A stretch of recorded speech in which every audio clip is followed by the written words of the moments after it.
Hello, everyone. Welcome back to the Dating After Divorce podcast. I am excited to bring you another guest episode today. And here with me on the show is Becca Maxwell. Hi, Becca. Hi, Be- Sade. Hi. Becca is a relational intelligence consultant and divorce coach.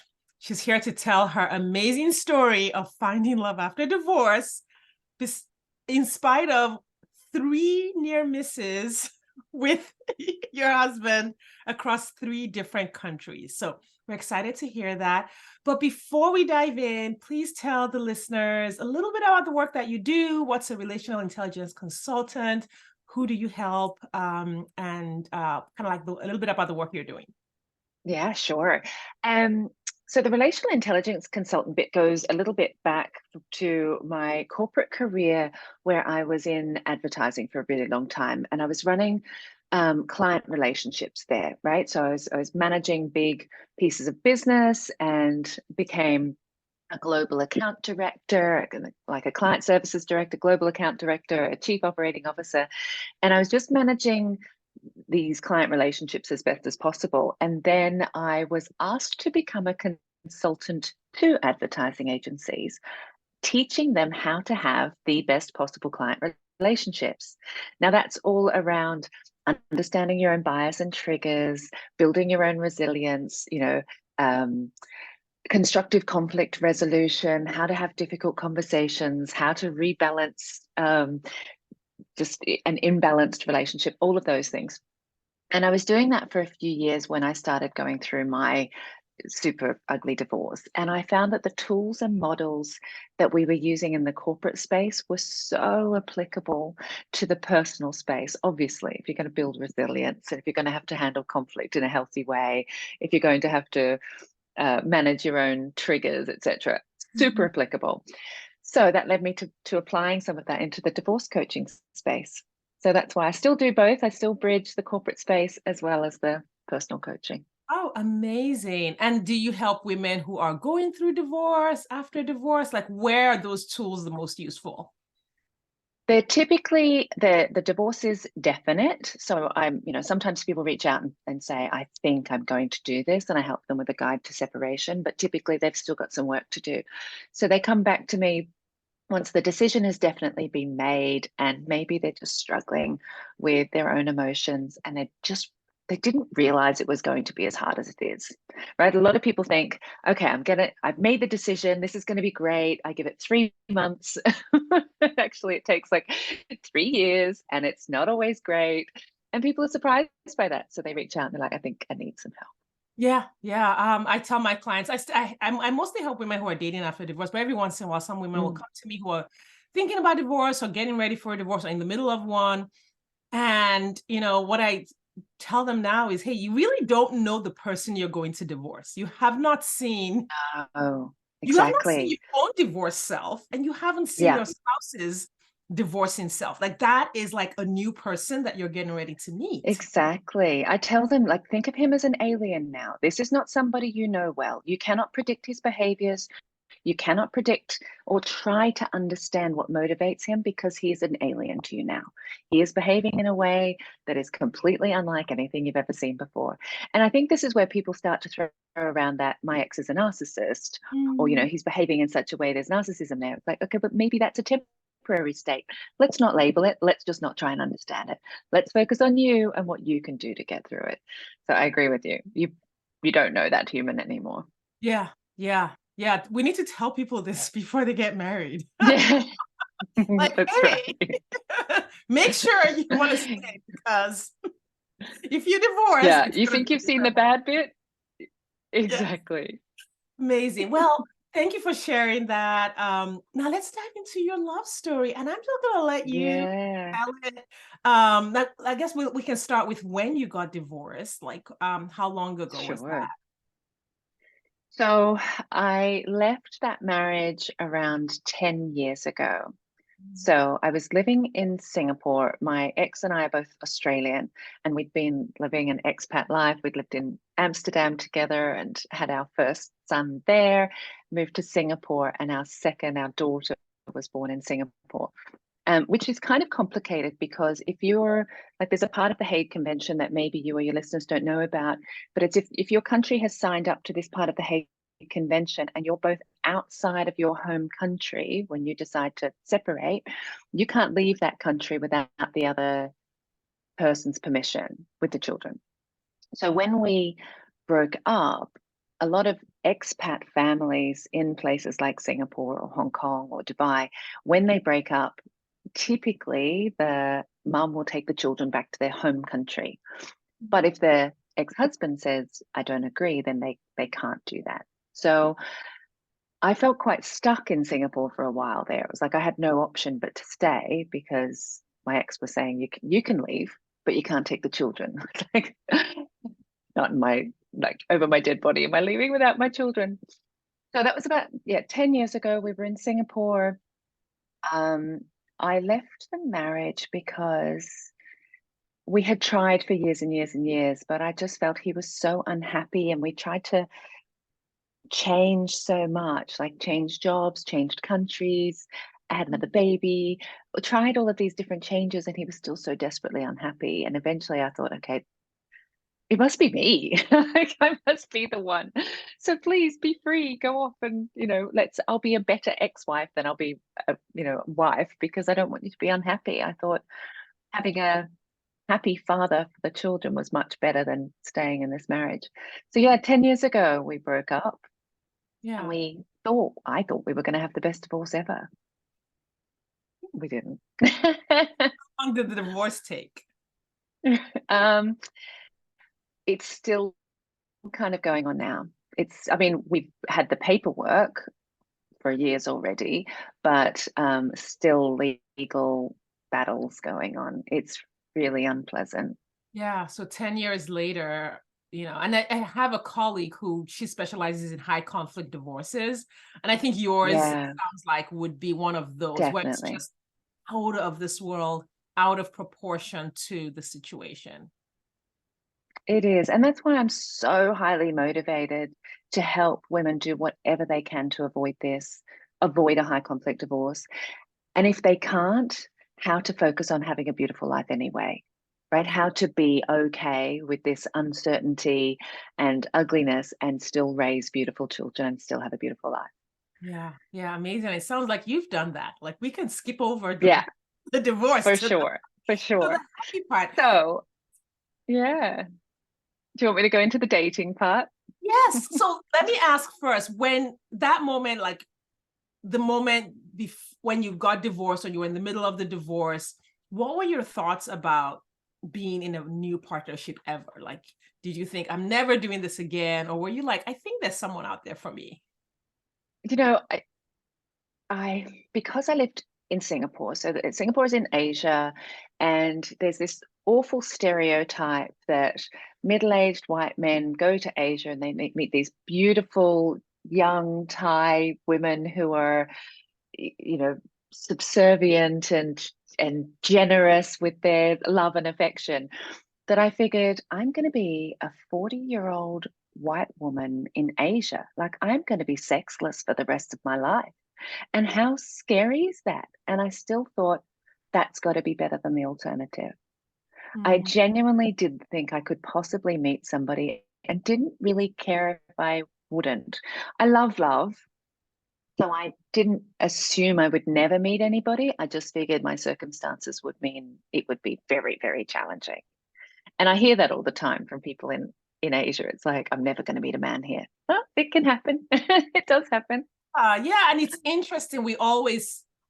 I think when our brain has this fear of something that we can't do, we project the reason out on something else. Yeah. The Yeah. thinking is exactly the same as I hear from women in the United States. I'm never going to find a man because I'm 40 and I'm this. And the And reason I've got is, children and all of right, that. yeah, but the reason is the men out there want younger women. And I Yeah. guess for an expat in your location, the reason is, oh, there are these beauty. So it's almost like we look outside of ourselves for something to blame, Yes. right? And make up a story about, well, this Yeah. situation is what's causing What's And going I on? was okay with that. Like I predicted that that would be my future. And I thought, well, I'm just going to have to make peace with it because I just don't want to be miserable. I don't want my ex to be miserable. We will be better off if I'm sexless for the rest of my life. Thankfully, I wasn't, and I'm not, but I thought I was going to be. Yeah. So what did you do? Like, did you meet your husband in Singapore? We did, yes. So he's Dutch. Okay. Um, so we're both from very different cultures and we're living in this third culture.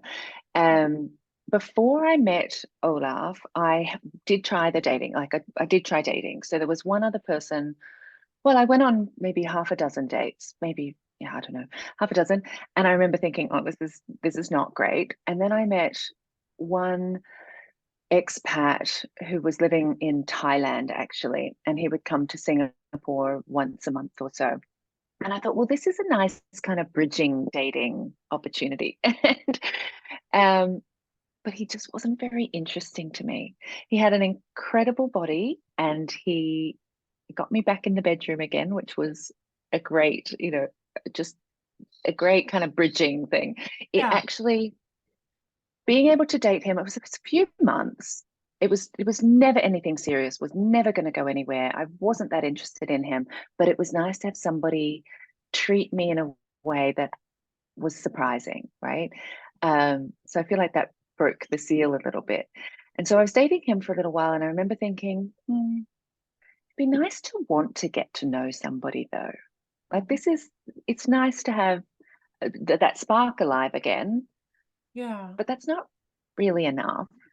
And as soon as I decided, so now we're like a year out of my marriage, I'd been a single mom, loved being a single mom, set up my like single mom sanctuary, and I was having a beautiful life with the kids. And every second weekend they'd be at their dad's, so I'd be single, and I was getting fit and healthy again, and was just really loving Yeah. life. I was super successful at work, and I just remember thinking, I think I'd like to meet someone I'd like to get to know better. So I went back on the apps and I matched with Olaf on Tinder. Amazing. Yeah. Yeah, Love yeah. that. I also love that you met him on Tinder because of all the apps that freak everyone out, Tinder is like, oh my It's God, that one. on Tinder, Really? there's nobody decent on Tinder, is what I hear. And I'm like, well, you don't have to date anyone who isn't decent. Like, if a No, person, exactly.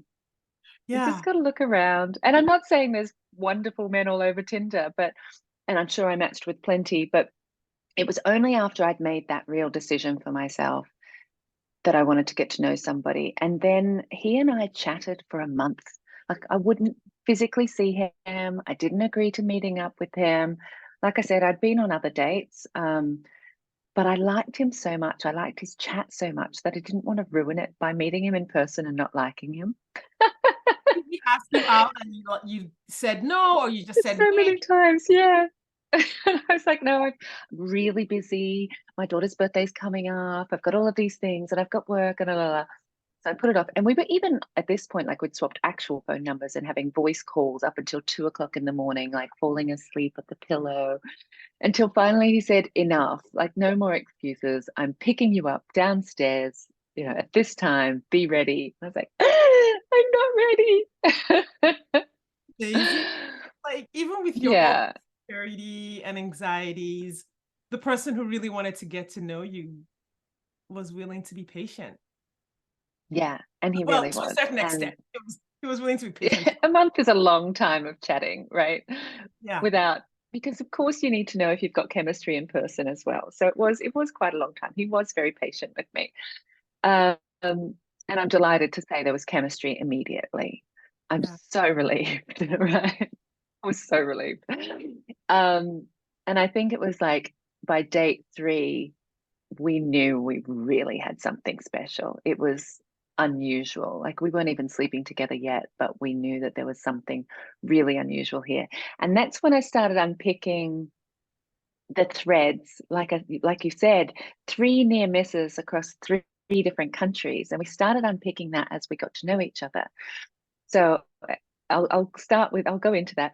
So he's from the Netherlands. and I'm from Singapore. As I said to you, within my previous marriage, we lived in Amsterdam for a while. So obviously I wanted to talk to him about how much I loved living in Amsterdam. And, you know, I absolutely loved it. What an incredible culture. And he asked me, where did I live? And obviously we were talking about the different neighborhoods. And we discovered that we had owned homes on the same street in Amsterdam at the same time. The Like, same street. You that's were neighbors. the same street, right? I mean, it's a long street, but it's still weird. This is a big city on the other side of the planet. He's not even from Amsterdam. He's from another part of the Netherlands, but he and his ex-wife had owned a house on the same street that me and my ex-husband had owned a house. So that already was a bit like, oh, Yeah. wow, that's weird. And then we also discovered that he had lived, because he came to pick me up from where I was living in Singapore. He said, "Do you know what? I've lived in this condo too." I went, "What?" He Like said, when set of "Right." buildings or the It exact. was, yeah, no, not the exact home, but the same set of buildings. So it was a cluster house complex, which is all of these little houses built around multiple communal pools. Mhm. So it's the kind of compound, if you like, where you can have your door open and kids will just run in and out, and they'll, go to a friend's house and share meals beside the pool. Yeah. It was single mum heaven. I loved it.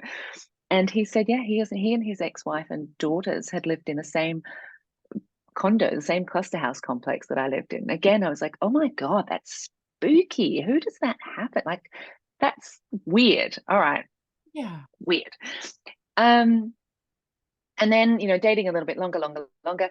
At one point, he sends me his email address, and I'm like, oh, that's weird. I've already got your email address in my computer. Like, I typed in Olaf, and his whole email address came up. I thought, what? How could I possibly have your email address? We've never met, right? And we figured out the third country that we had a near miss was in the Philippines. There'd been a super typhoon in the Philippines, must be 8, 9, or must be 10 years ago now. And in Singapore, we were so affected by that because a lot of your home help and a lot of the early childhood educators in that part of the world come from the Philippines. And it's like this community has given so much to our, quality of life, that the devastation of their country was just so impactful. So a friend had decided he was going to organize some friends together and go and do some last mile charity effort. Now that means like taking rice and water to the most remote villages, the ones that are not going to get seen first by the big organized charities. Yeah. So I reached out to this friend and said I'd love to be involved in that. What I didn't know was that Olaf was one of the first people to go. So Olaf and my friend, the two of them went off and started this early mile charity effort. I flew in 24 hours after Olaf had come home to take over that effort. So, right? So again, we was like these two people just missing each other, because when I went to volunteer in the Philippines, I hadn't yet decided to leave my husband. Yeah. So when we owned homes in Amsterdam, I was still married. When we were at the cluster house complex, that was at different times, he was married, right? And in the Philippines, I hadn't quite left my husband yet. And it was only a year later that we matched on Tinder. Amazing. And it sounds like somehow like the universe, God, was saying, okay, well, if you Right? meet each other ahead of time, it's not going to work. And I really want to make Yeah, sure exactly. Yeah, stop, not yet. I are in that space and in that, energy to connect. And that's one explanation for it, which I'm okay with the energetic spiritual explanation for it. I also have another theory around Go things on. like that I tell my clients. I say your person is already in your orbit, first of all, because we're like, give or take a couple of degrees away from Yeah, away everybody. from everyone, like a few degrees away from everyone on the planet. And then secondly, if you're living the life you want, like Mm. volunteering during a natural Yes. disaster, living the expat life, exploring the Yes. world, your orbit is full of people doing the same thing, people with the same interests, with the same intellectual ideas, with the same direction in life. Yes. The And same so values. same values, yeah. And so I'm always like, there's a spiritual, but I think the spiritual and the natural and the math Yeah. work Yeah. together to make it so possible and so so close to us to have what we want. Yeah, absolutely. I agree with that. I think I think one of the reasons I didn't imagine that would happen would be because in expat society, so much of it, you can get so distracted by the opulence of life, right? As expats, you get to live a different kind of life in places like Singapore and across Asia. It's it's an existence you wouldn't have access to at home. So a lot of the people that I would meet there, I wasn't the least bit interested in. Like they were not aligned with my values. They were just wanting bigger cars, bigger whatever, bigger, faster, better, stronger. That's not me at all. And then I go and meet this wonderful man who's volunteering in the Philippines and who's like leading community efforts in different areas. Like he's pretty different. He's quite wonderful. Obviously, he saw that you were different too, or at least he picked up on it. Could you, when you started talking on the apps, which I want to dive into this because you did it for a month, I think it'll really be Yeah. valuable to the listeners what conversations that are going somewhere look like, right? When you truly Gosh. Oh connect my. with someone who's not necessarily like, you never know if the person you're connecting with is the person, in quotes, No. but they could be a person. So, like, there are some people that are like, oh, this is a viable potential partner. I will enjoy their company, versus someone that you're like, oh, this is a hard no. Yeah. And Yeah. I find that a lot of women I talk to already approach the apps with the, oh my God, this is going to be terrible. So they don't actually invest enough in the conversation to make a judgment. Right. Like I will Right. scroll through, I'm like, show me the conversation, open up your phone, share it on my screen. I want to see it. And they're like, he Why are wasn't, you shutting him down? Why is this? Yeah. he wasn't interested. And I'm like, it's possible he wasn't interesting, but it's hard to tell because you didn't give it a decent effort. Right. And Yeah. so, what did your conversations look like? Like the first time he texted you or you texted him, like, how did you know, oh my God, this guy's different? Um, yeah, hard question. And it was such a long time ago too. Um, I think I was willing to enter into the conversation as like with multiple people. Obviously, he didn't go straight to the sex stuff. That was a hard no for me. I'm like, too soon. I'm out. He also didn't suggest meeting up immediately, or at least, he continued to have those conversations even when I said no. So that gave me really good green flags, right? The fact that he was willing to wait a month. Um, I think it was asking how he spends his time, and the fact that he had so much going on was interesting to me. Not things that I had going on necessarily. I loved that he was a dad, so he understood my challenges with raising children with an ex-partner as well. So I love that we had that in common. And I know that's not ideal for a lot of people. They don't necessarily want to go into a blended situation. But I just felt that gave him a unique insight into the pools of my time. Mhm. Um, I loved that he was very, very well traveled, right? And I'm well traveled too. So that opens up so much to talk about. Tell me about, the most interesting places you've been to, all of that. Um, yeah, I think it was just asking about how he spent time, and he was interesting to me. I Yeah. was genuinely interested in how much he was doing, which is Yeah. probably again why it took a month, because I was busy, he was busy. I know I've talked to some women who are like, oh, I have kids, so I don't have a lot of time to date. Should I wait? And I was like, well, the right person for you will understand that you have kids and they may have the same life. Like Yeah. it sounds like you just put it out there like, I'm busy, I got kids, which Absolutely makes sense. and a big job and, all of the things. Yeah. I think I was also pretty clear to say, I don't know what I want from this, but I really do know that I want to get to know you before I invest too much of my energy and time, right? I want to get to know you. That's my intention here. And I think being clear with that helped because it kind of lowered that barrier of who does he need to be. Actually, you just need to be yourself because that's what I'm here for. Mhm. And I think I made a safe space for him to be himself too. I hope.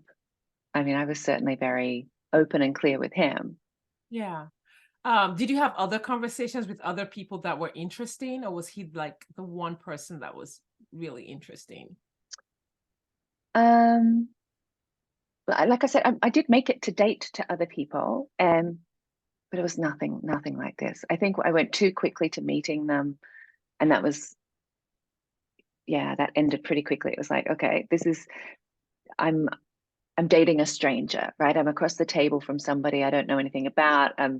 It's I'm trying to do those discovery questions in the moment. I'm finding it hard. And I don't think I'm a socially awkward person, but I felt that pressure was too much and not knowing what their intention was, not even knowing what my intention was at the time. You know, I found all of that juggle really, really challenging.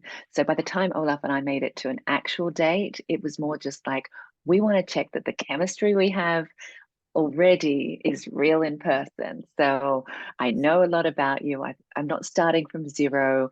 I want to hear more. I want to hear you tell the stories and see your face and see your body language as you talk about them because you light up over the phone. Is that also going to be true in person? So it didn't feel like I was starting from zero. I was, Yeah. already invested in this person. So that's quite Amazing. I lovely. love that. Yeah, one of the things I teach my clients is again not to jump to that first date. I'm like, we need to have a because my goal is always, I'm like, I know you I don't know how many dates each person is gonna go on before they find their person, but I Yeah, want them to be good dates. I'm like, my biggest goal is to just make sure they're not having any bad dates. And for the most yeah, part, we're generally successful in creating that. And one of the keys to creating that is actually I guess I'm an engineer by background, so I use like really dry terms. I don't use the sexy terms. I just call them qualifying questions. Like, yeah, just need to have a baseline of understanding about this person. You find them reasonably interesting. They don't have to be like, oh my God, the most interesting person you've ever talked to. But you would be okay if no, they were a coworker and you had to interact with them in your office. yeah.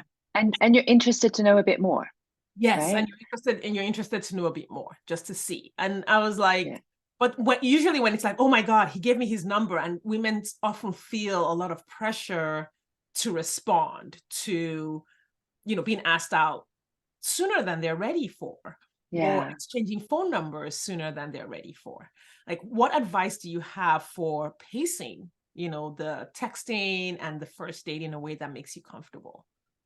Um, I I don't know if my advice is is any good, but I really felt I needed to trust my own intuition. I was in no hurry, and anybody that was in a hurry was not on the same time zone as me. So like the Yeah. same pace as me.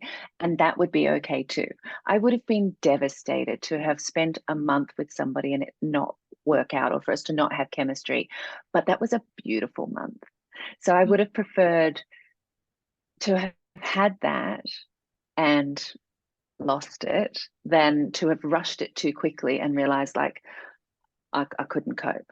So he Yeah. needed to be I was clear about my pace, I think, and I pushed him back and I trusted my intuition, right? Which was to say, I'm not ready, or I never wanted to not respond. So I didn't have, I guess, the ick or whatever it was. My intuition was, when's he gonna message me next? Or should I start again? Or I don't know. Maybe it's unfair because I don't know that I can offer advice in this area, but I think That's great. trusting That your intuition. No, that philosophy matches with exactly what I teach my clients, in the sense that every woman, I'm like, I never offer formulas in the sense that like nothing's going to Yeah. work the same way, but principles always translate. Like the principle of having your Yeah. own pacing and knowing what makes you feel comfortable. I have clients all over the board. I have clients who, I have some clients who are like, who will exchange their numbers pretty early because they have that self-trust. They know they can take care of themselves. They're not worried about, they have no fear of blocking someone if it doesn't work. Yeah. I have other clients who won't give out their phone numbers until after the first date. I was that way. I wouldn't give out my phone number until I would chat on the app until Yeah. the first date. And then if I felt comfortable after the first date, I would give them my phone number. But like everyone Right. is different. My take on it is That's always, okay. yes, and that's okay. You are the leader in your own journey. And like you've just That's beautifully right. modeled being your own leader. You were like, no, I'm just going to do what makes sense for me. Like, That's and I'm right. okay with the outcome. And see, that's sometimes what some people miss is that they're like, well, I'm leading in my journey, but it better work out. Yeah. I do. Yeah, I don't agree with that. I think I'm a pretty good manifester, right? If I'm intentionally trying to bring something into my life, and one of the keys to that is not being attached to the outcome. It's how do I want to feel? What would that feel like? What would that be like? I want to live in that, the thing that I'm trying to create for myself, which might be my home with the ocean view. Like, what would that feel like? And how wonderful would that be? But if I don't get this house, there'll be another one that makes me feel that way. So that's how I felt about Olaf. It was like, I want to get to know someone. I want to be really beautifully connected in and wanting to get to know him as he evolves. I want to go on this journey with somebody that's going to feel inspiring and adventurous to me. And it's okay if this isn't the one, because I will get that. Right. And so I Oh, felt that's so pretty good. confident that I would achieve what I was looking for. I was just really impressed that it happened so quickly. Like I said, the minute I decided I really want to get to know someone at depth, it was like, oh, love came along. It was great. Amazing. That's so powerful. I really want this. Like, I think sometimes when we talk about not being attached to the outcome, sometimes people think, well, that means I should give up my goal. I should be okay without No, it. No, no. It's you really want the goal. You believe you're going to have the goal, but you're not trying to force any situation to be the answer. that's right. And you take steps towards being able to get the goal, right? So I went on the apps, right? So I did have the conversations, or my house with the ocean view. I did look for the homes. I did make the applications. I wasn't waiting for the universe to just plonk me in a house, right? So Yeah. I took the steps towards my goal, but released the idea of when it would happen or who he was going to be. I was certainly putting the effort into finding out whether he was the one, and it turns out he is, and we've got this beautiful blended family. So yeah, it's been Yeah. pretty great. How long have you been together? 9 years now, Nine coming up years. to 9 years. Yeah. Yeah. How did blending your family go? Well, it was really unusual, because we were both in Singapore and our ex-partners were both in Singapore. His girls were a little bit older than my son and daughter.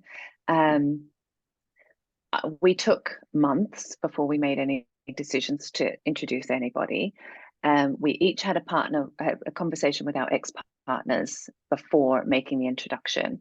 It didn't go great for either party, even though my ex had already introduced a girlfriend to the children, and I was perfectly okay with it.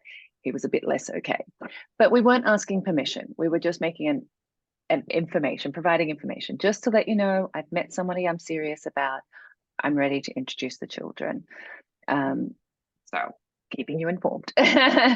And of course, my daughter was 2 at the time. So can you imagine saying, I'm going to introduce you to a friend called Olaf? She was all like, Frozen snowman. Oh my God, I'm going to meet the snowman from Frozen. I was like, sorry to disappoint, darling. He's like a 6'7" skinny Dutch man. He's no snowman. But they were gorgeous about it. He was just someone at the barbecue, right? He was just one of Mum's friends to begin with, and he was one of Mum's friends that they saw a bit more often. And then I asked them, could he maybe have dinner with us one night? They were like, yeah. My son was 5 my daughter was 2, and they just started climbing up him. They just Oh, took to him immediately. And with his daughters, they were a little bit older. I want to say they were like 9 and 11 at the time. And they were so excited because their dad had been single for a few years already. And they were just delighted that he was happy to meet someone. So they were super curious to meet me and the kids. And they saw a video of me and the kids before they actually met me. And it was a video for his birthday. The kids and I did like a little dress up, and we did a dubbed video of happy birthday, and we had wigs on and we're being really silly. And the girls saw that and went, oh my God, we can't wait to meet this fun family. what a So it was great idea. gorgeous. I'm going to steal that It idea was, for my it clients, was, because we always brainstorm. Like for every person, we brainstorm the best way to introduce their kids, because they're all age ranges, stages in the relationship. That is one that we haven't done yet. yeah, it was really cute. I can send you the video. I mean, it's so cute. And it was just like, yeah, singing a happy birthday to him, all just dressed up. And it did give the girls access to us without us feeling at all vulnerable, Yeah. right? Because we weren't saying, hi, I'm Rebecca and I'm gonna be your stepmom. Like that, there was none of that. And then what the other thing that we did was Olaf spoke to his girls about when we would meet for the first time and would they like to plan a day of activities. And Mhm. so it was the girls that came up with what we were going to do together. Already they were in a good space about it. Already they were excited. And then they said, well, we want to do this like fishing activity where we go and this little local place where we go and catch some fish. And then we'll come back to the house, my house, and do some sushi making. And so the girls even practiced at their dad's house. How are we going to make sushi, and what kind of seaweed do we need, and what stuff do we need? So that when they came to my house, they could teach my little kids how to make sushi. Um, and I think that was it. We had these kind of 2 activities together, and then they went home. Super successful. What gorgeous girls to think of that, right? And Yeah. from there, we very quickly became a beautiful blended family. We'd have one weekend with all 4 kids and one weekend with no kids, which is the best way to date someone. It's so good. Yes, yes, I love that, because it can very quickly become about the kids and Yeah, not about the relationship. true. Yeah, so this was great. We had family weekends and we immerse ourselves in the family stuff, and then we would have our alone time and we would stay in bed all weekend, and that was wonderful too. Beautiful. I mean, that's so amazing. Your story sounds so beautiful. And you just gave so many, without, I guess, maybe without planning it, so many tips on how to do this well. So I love all of the ways that you and Olaf just created this. And thank you just so much for sharing all of this, Sure. and giving us that behind the scenes into your. Yeah, no worries. I mean, there's been some struggles, don't get me wrong. It's Olaf's ex-wife has never been very happy to have me in to have me in his life, I suppose. I'm not quite sure what her journey of grief was from the marriage. And so a little over a year after we blended our family, she said, look, I want to move back to the Netherlands. I'm not going to meet somebody here. I want to set up my own life, and I need to take the girls with me. And he was absolutely devastated. We were absolutely devastated. And we had to let the girls go back to the Netherlands. So they repatriated back to the Netherlands, and now we had a long distance blended family. And that was just a little bit before COVID. And so through like we would then go on big holidays together. So we'd spend Christmases together, we'd have summers together, but we no longer had the weekend off, weekend on, but we still had the blended 6 of us family. And now they're off in college and we're on video calls with them all the time. We Yeah. don't see them as much as we'd like to. Yeah, yeah, that's hard. That's I can imagine that that's a challenge, and that's the twists and turns of this, marriage, divorce, remarriage, blended family journey. For sure. But I mean, our children still consider each other brother and sister, right? Mhm. Because they had that such quality time together when they were young enough for it to feel very, very bonded. So while it's now been a few years, we haven't seen the girls since pre-COVID. So it's been, what, 3.5 years since we've seen them? But Wow. we're still on video calls, and their dad has been back a few times to the Netherlands to see them. It's just such a long way. But yeah, Yeah. we're still very much family. Yeah. I was gonna ask if, you know, how do you like, I know every family has conflict, healthy conflict, and you have this, skill with relational intelligence. Like, how have you brought those into your like this journey of just like dealing with the divorce, conflict in Yeah, your relationship, yeah. blending the family? What are the key items that have been useful to you? I think one of the biggest tools has been, because my high conflict divorce has gone on for so many years now. One of the biggest tools I've had is in protecting our family unit. And there was a period there where I was being dragged into court, and it was there was a lot. And we're in Singapore, and it was so overwhelming. I was seeing a therapist. I said, look, I'm meditating, I'm seeing girlfriends, I'm exercising, I'm looking after myself, I'm eating well, and yet I cannot cope. Like, it's so much. Um, and the therapist had said, look, sometimes the only way out is through. Just keep going. You'll be okay. Just keep going, focusing on doing all of those things that you're doing.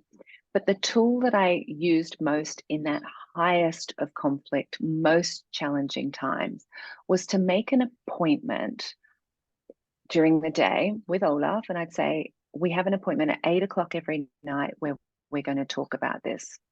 Right. Because so much would happen throughout the day and it would distract me. And I'd think, oh my God, what if I lose the children? Or what if I lose my job and I have to leave the country without the children? Or what if this? Or what if that? Or what if he wins all of the money? Or, ugh. And it can be so distracting that it becomes all consuming. But in making that kind of appointment, and it was like 10 minutes at 8 o'clock tonight is when I'm going to think about that. So I could tell my brain, it's okay. I understand your worry, and I will address that at 8 o'clock tonight. And every time a little trigger would come up, I'd be like, I'll address that at 8 o'clock tonight. Okay, I'll deal with that later at 8 o'clock tonight. And so Olaf and I would sit on the terrace with a gin and tonic, and we'd be like, I just need to get this out. This occurred to me and I worried and blah, blah, blah. And sometimes that conversation would go for 30, 40 minutes, but we would aim for 10, be like, okay, that's it for today. Let's wrap that up. We're not talking about it again until tomorrow. And I found that really useful because it protected our family from the spillage of all of that energy. And it told my brain, it's okay. You don't need to keep interrupting me with this. I will think about it. I've got an appointment to deal with you. Oh, that's powerful. That is so Good, isn't it? powerful. Like, I know my brain has a lot of chatter, and I keep a little like I'll keep a text, actually have one open on my computer where I'll be like, okay, the brain's chattering while I'm working or while I'm getting ready to see a client, and I'll write all those things down, and then at the end of the day I have a Yes, list, or I'll transfer it to my to-do list. But I haven't ever set an appointment to deal with it. That yes. sounds amazing. I'm like, okay, I'm gonna try that It's tomorrow. good. It's good. And it was good too that I was able to have that appointment with Olaf, because it impacted all of us. It impacted our whole family, and it also allowed me to say things out loud, and for Yeah. him to be part of that journey and also help protect me and the family as well. From the last thing I ever wanted was using language about my ex-husband that would affect my children's relationship with him. I Yeah. didn't want to be the person who was saying ugly things. Like, it was important to me to behave with integrity. But if I was being sidetracked by that ugliness all the time, I'm not sure I would have been able to. Yeah. It Yeah. was it was really important. What's their relationship with their dad like now? Just high level, we don't have to do detail. My daughter doesn't speak to him. My son tries to call, or he's happy to call every now and again. So we've said on Sundays he'll be expecting a phone call from you, and my son will call if he wants to. Yeah. So it sounds like you've left that up to them to decide the kind of relationship they want. Yeah, I have. I have. And I hope that will change. And I always use the language of, maybe one day, to my daughter, maybe one day you'll be open to having a relationship with him, but I respect you that for now you don't want to. She gets upset if I try to remind her too much. I've told you I don't want to. Mhm. Honey, that's perfectly okay. I'm not going to force you to, but maybe one day you'll be ready. Yeah. So I just don't want there to be a closed door. And for my son, it's very much, he's a long distance away, so the children couldn't see him physically if they wanted to. And I've said to him, well, maybe, there will be an opportunity for that someday, but Yeah. it seems unlikely for now. Yeah. Now, where do you live now? In Western Australia. That's what I thought. So it's the same time zone as Singapore. So I can still do my corporate Asia job, and so can Olaf. But I've got like this ocean view and this beautiful Amazing. life here. Okay. Yeah. Okay. Because when you mentioned that it was long distance with your ex, I was like, oh, did she move? And I realized that yes, you did move. I did. Well, also he did too. So he left Singapore before COVID, which freed up then our opportunity to leave. I was no longer stuck in the country. So we were able to make a choice for ourselves, which Yeah. was nice. I'm so happy for you. Thanks. Because it can be hard when you have this human who has say in a sense, especially at least while your children For are sure. young in the decisions you can make, and it can feel disempowering, and it almost it it it it can feel disempowering. It's not 100% disempowering, I guess is what I want to say. Like No, part of the exactly. journey is learning how to grow beyond what would Yeah, seem like would keep you stuck. exactly. We all have constraints. We all have constraints, whether that's, our ex that we need to live nearby, whether it's our family, whether it was the background that we grew up in, whatever it is. But we can still live a very full, beautiful, gorgeous life within those constraints, right? Yeah. Whether they're our choice or not, we still have lots of other options and choices. So Yes. I never let that hold me back from living a pretty big life. Amazing. Amazing. You demonstrate that beautifully. You really do. I remember the moment I realized that I had no idea. I think I thought my ex filed for the divorce because I had Okay. separated. He wasn't safe, and he filed for the divorce not because he wanted to. I found out later, but as a way to get me to come back. He was like, "Well, if I file for a divorce, she'll Right. come back." Because then he offered, "Well, you should come back," and I was like, "Oh no, I'm taking this get out of jail free card here." Yeah, thanks. I'll take that. Yeah, and so then when he realized the divorce was going to go forward, then he prolonged it. So instead of signing off on it, he then prolonged it for years. And Hmm. it took me a minute to realize this could go on for a really long time. It ended up taking 3 years. Yeah. But I thought he would sign off on it because it was what he wanted. And so as it dragged on, I think right around 9 months to a year in, I was like, oh, I have no idea when this is going to end because I had been in limbo. I was waiting for the sign Oh, off to yeah. with my life. And I was like, oh, I need to just like live Be as okay with it. done. And I was like, so if the Yeah. divorce was done, what would I do? Yeah. And I was like, I'm going to start my business. I was going to become certified as a coach. I'm going to start traveling with the kids. And so I made a list of things I wanted to do and the life I wanted. And I couldn't do all of them. I couldn't get married Yeah. again. I know a lot of things you couldn't do. I couldn't move because, of the kids. But I was like, what is this whole gigantic list of things I can do? And I Exactly. started to do those. Yeah, exactly. I'm sure you know the model, the circle of concern and the circle of influence, right? Or Yeah. the circle of control and the circle of influence. It's like, okay, I can't change all of these things out there, but I can change my attitude. I can control how these things impact me. I can control the energy that I bring to my days. I can control how I hold on to peace despite chaos around me. So I very much agree with being empowered by those things we do have choice over rather than being distracted by those things that we're concerned about. Yeah. Oh, Becca, this has been such a great conversation. I could talk to you day. Thank you so much for sharing. Is there anything Yeah, you my would have pleasure. loved to share that I didn't ask?